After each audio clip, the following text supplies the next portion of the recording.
Halo, Assalamualaikum warahmatullahi wabarakatuh. Perkenalkan, saya Janjul Mekia dengan NIM S1B024-148. Nah, dalam mata kuliah hukum adat, kami mempelajari 7 bahan kajian yang akan saya jelaskan dalam slide berikut ini. Baik, kita masuk pada subkajian pertama, yakni konsep dasar hukum adat. Yang pertama, pengertian hukum adat menurut para ahli. Dari Profesor Van Vollenhoven, ia mengemukakan 3 kata kunci utama. Hukum adat adalah peraturan yang mengatur perilaku masyarakat, memiliki sanksi, dan juga tidak terkodifikasi. Selanjutnya, dari Mr. Binter Harbisen, mengakui bahwa hukum adat merupakan aturan yang berasal dari keputusan fungsional, hukum yakni berasal dari keputusan kepala adatnya. Di Indonesia juga ada dari Profesor Soepomo, mengatakan bahwa hukum adat adalah aturan tidak tertulis, namun sifatnya fleksibel. Selanjutnya ada Soekanto. Soekanto mengemukakan bahwa hukum adat adalah hukum tidak tertulis, namun sifatnya memaksa dan juga memiliki sanksi bagi pelanggarnya. Selanjutnya, ada ciri atau corak yang membedakan hukum adat dengan hukum positif atau hukum nasional. Dari hukum adat dulu, bentuk tidak tertulis, sumber dari kebiasaan, wilayah, berlaku biasanya di daerah tertentu atau lokal, sifatnya fleksibel, sederhana, religius, dan magis, sanksi bisa saja materi, bisa saja psikis. Selanjutnya ada hukum positif, bentuk tertulis, kemudian sumber dari undang-undang, kemudian wilayah berlakunya di tingkat nasional bahkan sampai di internasional. Selanjutnya sifatnya kaku namun kompleks, dan terakhir sanksi biasanya fisik dan psikologi. Nah, selanjutnya adalah tujuan dan manfaat dari hukum adat. Secara gampang, hukum adat ini memiliki beberapa tujuan. Yang pertama, menjaga nilai dan stabilitas budaya. Yang kedua, menjaga cara berpakaian, bersosialisasi, berkomunikasi, bahkan mengatur pergaulan masyarakat setempat. Nah, dari penyampaian tujuan tadi, kita lanjut ke manfaat dari hukum adat. Yang pertama, dari segi sosiologi, hukum adat memiliki manfaat strategis dalam memelihara dan melestarikan nilai-nilai budaya serta identitas kolektif masyarakat Indonesia. Nah, secara praktisnya, hukum adat terbukti efektif dalam menyelesaikan sengketa lokal melalui mekanisme seperti musyawarah dan juga pendekatan kekeluargaan. Nah, selanjutnya, dasar hukum berlakunya hukum adat. Jadi, hukum adat secara khusus telah tertuang pada 18B ayat 2 yang menyatakan bahwa negara mengakui dan menghormati kesatuan-kesatuan masyarakat hukum beserta hak-hak tradisionalnya sepanjang masih hidup dan sesuai dengan perkembangan masyarakat serta prinsip negara kesatuan Republik Indonesia dan diatur dalam undang-undang. Oke, selanjutnya bahan kajian 2, hukum adat dalam pembelajaran PPKN di SMP dan SMA. Nah, untuk yang pertamanya adalah relevansi dengan CP PPKN di SMP. Nah, materi terkait biasanya pembelajaran tentang norma dan keadilan, keberagaman budaya atau Bhinneka Tunggal Ika, dan identitas kebinekaan. Keterkaitannya, hukum adat diajarkan sebagai bentuk norma tidak tertulis, hidup di masyarakat, kemudian berfungsi menjaga ketertiban, membentuk moral, dan melestarikan kearifan lokal. Yang kedua, ada relevansi dengan CP PPKN di SMA. Materi terkait adalah pembelajaran tentang hierarki peraturan perundang-undangan, hak asasi manusia atau HAM, dan wawasan Nusantara. Keterkaitan, hukum adat dikaji pada tingkat yang lebih mendalam, yaitu perannya dalam sistem hukum nasional diakui pada pasal 18B Undang-Undang Dasar 1945 dan bagaimana sanksi atau delik adat berkontribusi dalam menyelesaikan konflik sosial dan keadilan restoratif. Dan selanjutnya ada relevansi dengan pengembangan kompetensi guru SMP maupun SMA. Yang pertama ada kompetensi profesional. Guru memiliki pemahaman akademis yang matang untuk membedakan antara budaya atau adat istiadat biasa dengan adat yang memiliki konsekuensi hukum adat. Yang kedua ada kompetensi pedagogik, yakni guru mampu menyusun materi PPKN yang berbasis kearifan lokal siswa sehingga pembelajaran nilai Pancasila menjadi lebih nyata dan mudah dipahami melalui contoh hukum adat di sekitar sekolah. Dan kompetensi kepribadian. Contohnya guru dapat merefleksikan nilai Pancasila, kemudian bersikap terbuka dan toleran serta menjadi teladan atau role model yang mampu memberi contoh kepada anak-anak muridnya yang berkaitan dengan ketaatannya terhadap norma hidup dalam masyarakat adat. Kemudian selanjutnya dengan kompetensi sosial. Nah, contohnya seorang guru mampu untuk berkomunikasi lintas budaya. Guru lebih peka dan terampil dalam berkomunikasi serta berinteraksi dengan siswa. Kemudian kemampuan resolusi konflik. Hukum adat mengutamakan pemulihan keseimbangan berupa musyawarah dan keadilan restoratif. Jadi kompetensi ini membantu guru menyelesaikan masalah atau pelanggaran siswa di sekolah secara damai melalui pendekatan persuasi atau kekeluargaan.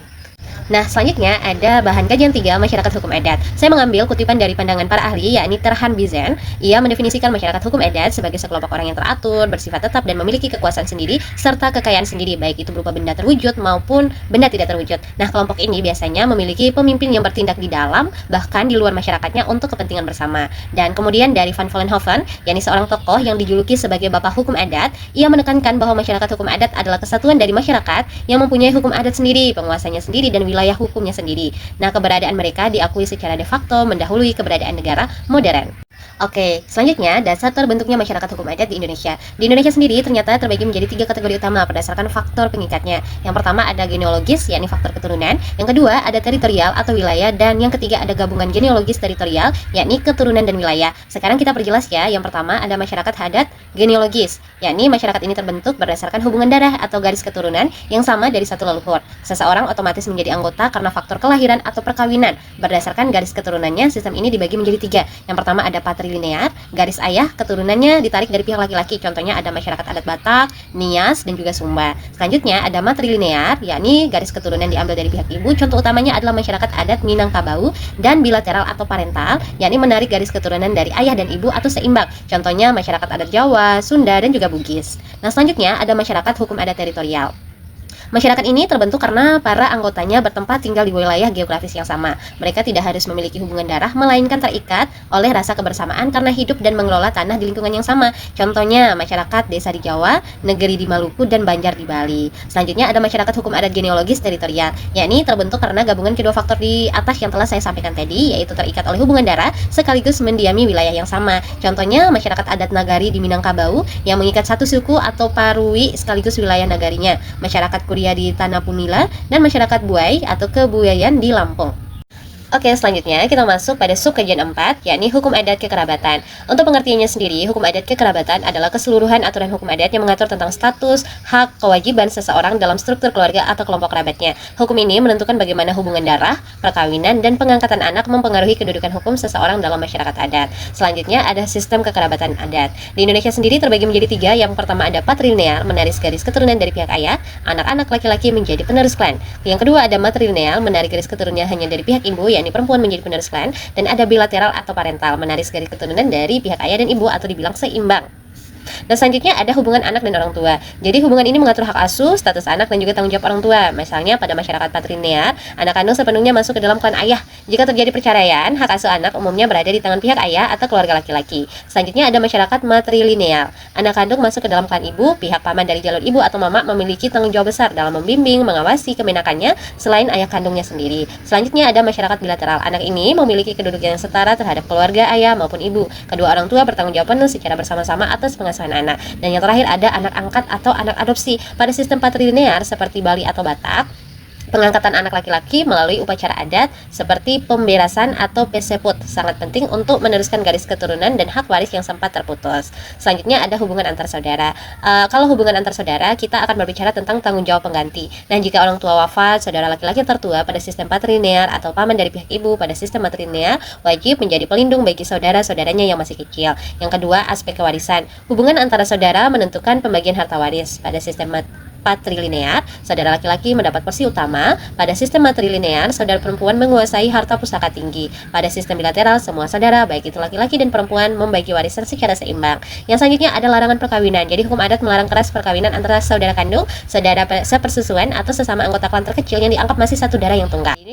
Selanjutnya ada hukum adat di berbagai wilayah di Indonesia. Yang pertama ada Batak, Sumatera Utara, menganut patrilineal, mengenal konsep dalihan natolu atau Sumba marhula-hula, ele marboru, manat mardongan tubuh sebagai pedoman berperilaku antar kerabat. Kemudian ada Minangkabau, Sumatera Barat, menganut matrilineal, pengelolaan harta pusaka tinggi berupa tanah dan rumah gadang sepenuhnya dikuasai oleh garis perempuan, sedangkan laki-laki tidak bertindak sebagai pengelola. Dan terakhir di Jawa Tengah atau Jatim, menganut bilateral, mengenal prinsip keselarasan dan rukun. Dalam hal waris, masyarakat Jawa tradisional mengenal asas sepikul segendongan. Porsi anak laki-laki 2 bagian, anak perempuan 1 bagian. Meskipun saat ini banyak yang membaginya secara rata demi keadilan. Kemarin kami sempat pergi untuk studi lapangan atau belajar di lapangan di Bayan. Di sana menerapkan sistem patrilinear yang mana laki-laki menjadi pewaris utama dalam keluarga. Nah, selanjutnya kita lanjut pada hukum adat perkawinan. Kita masuk pada sub anaknya, yakni pengertian perkawinan dalam hukum adat. Perkawinan dalam hukum adat bukan sekedar ikatan perdata antara seorang pria dan seorang wanita. Jadi perkawinan adat adalah urusan kerabat, keluarga, dan persekutuan adat. Tujuan utamanya adalah untuk mempertahankan kelangsungan generasi, membina hubungan kekerabatan antara klan atau suku, serta menjaga keseimbangan magis dan sosial dalam masyarakat persekutuan adat tersebut. Syarat perkawinan dalam hukum adat yang pertama adalah persetujuan orang tua dan kerabat. Yang kedua, bukan larangan adat seperti eksogomi atau endogomi, kemudian pembayaran mahar atau upeti adat, kemudian ada pelaksanaan upacara adat. Nah, sistem perkawinan terbagi menjadi 3 ya. Yang pertama ada sistem perkawinan eksogami, mengharuskan seseorang menikah dengan orang di luar klan atau marganya sendiri. Sistem ini banyak dianut oleh masyarakat Batak dan juga Lampung. Yang kedua, sistem perkawinan endogami, mengharuskan seseorang menikah dengan orang di dalam lingkungan atau klan atau sukunya sendiri. Sistem ini secara tradisional ditemukan di wilayah Toraja kuno. Dan yang terakhir ada sistem perkawinan elioterogami, sistem bebas tanpa batasan klan. Seseorang boleh menikah dengan orang dari dalam maupun luar sukunya selama tidak melanggar ketentuan agama. Sistem ini juga dianut di NTB loh, khususnya di masyarakat adat Bayan.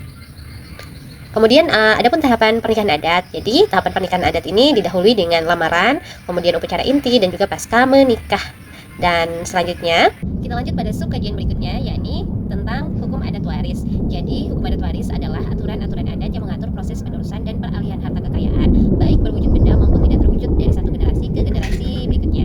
Berbeda dengan hukum adat perdata barat, pewarisan dalam hukum adat tidak selalu menunggu pemilik harta meninggal dunia, melainkan bisa dicicil atau diberikan saat pemilik masih hidup, misalnya saat anak menikah. Nah, unsur dalam hukum adat waris terdapat 3 unsur ya. Yang pertama ada pewaris, yang kedua ada ahli waris, yang ketiga ada harta waris atau harta peninggalan. Pewaris adalah orang yang mengalihkan atau meneruskan harta kekayaannya kepada keturunannya atau kerabatnya. Sedangkan ahli waris adalah orang atau sekelumpulan orang yang menurut ketentuan adat berhak menerima pengalihan harta dari pewaris, baik itu karena hubungan darah, hubungan kekerabatan, perkawinan atau pengangkatan anak. Selanjutnya harta waris, segala properti hak kekayaan, kewajiban, kekerabatan, bahkan objek non benda seperti gelar adat yang beralih penguasaannya kepada ahli waris. Kemudian kita masuk pada syarat pewaris, ahli waris dan harta waris.